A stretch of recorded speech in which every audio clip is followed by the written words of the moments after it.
അതെ, എനിക്ക് പഠിക്കണം. എനിക്കിത് തീർത്തും പുതിയ ഒരു ഒരു സംരംഭമാണ് ഞാൻ ഏറ്റെടുക്കുന്നത്. വലിയ ഭാരിച്ച ചുമതലയാണെന്ന് എനിക്കറിയാം.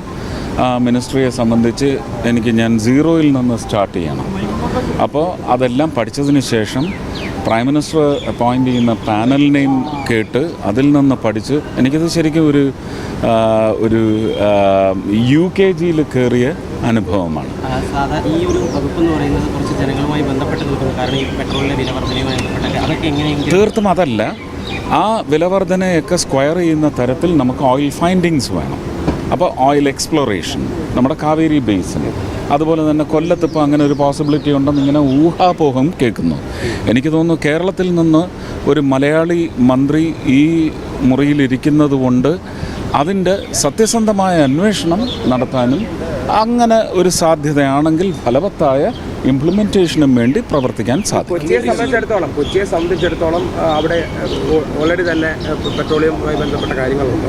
അപ്പോൾ അക്കാര്യത്തിലൊക്കെ ഒരു പ്രോജക്റ്റ് എന്നുള്ള നിലയിൽ പുതിയ എന്തെങ്കിലും ഇത് അതാ എനിക്ക് കൊച്ചിയുടെ സാധ്യത കൊച്ചി എത്ര ദൂരം, ഇനി അങ്ങോട്ട് മുന്നോട്ട് എത്ര ദൂരം നമുക്ക് അത് സഫീഷ്യൻ്റ് ആവും. ഇതെല്ലാം ജനങ്ങളുടെ ജീവിതത്തിലേക്ക് തന്നെയാണ് മറ്റൊരു തരത്തിൽ ട്രാൻസാക്ട് ചെയ്യാൻ പോകുന്നത്. അതിനുവേണ്ടി ശ്രമിച്ചു. ടൂറിസം വകുപ്പ് വലിയ സാധ്യതകളുണ്ട്. കേരളം ടൂറിസം ഹബ്ബ് എന്ന രീതിയിൽ ഇതെല്ലാം ഞാനൊന്ന് പഠിച്ചോട്ടെ. ഞാനിപ്പോൾ ശരിക്കും പറഞ്ഞാൽ ഒരു UKG സ്റ്റുഡൻ്റ്. കേരളമല്ല, ഭാരതമാണ്.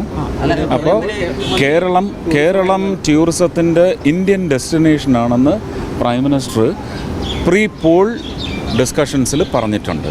ആ പശ്ചാത്തലത്തിൽ അദ്ദേഹവുമായിട്ട് ചർച്ച ചെയ്ത് ടൂറിസത്തെ ഭാരതത്തിൻ്റെ തിലകക്കുറിയാക്കും കേരളം.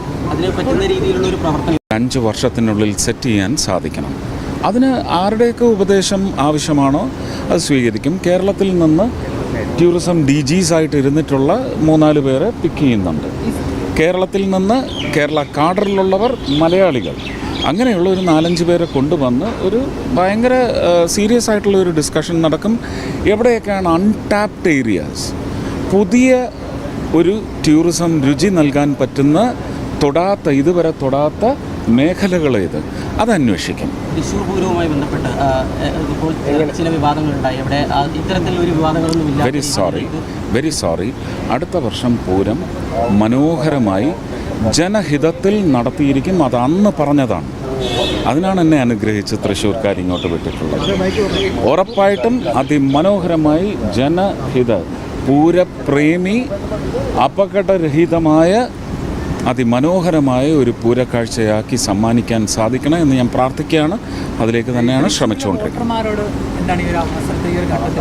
അവർ കേരളത്തിന് വേണ്ടി വലിയ ഒരു അനുഗ്രഹമാണ് എനിക്ക് നൽകിയിരിക്കുന്നത്.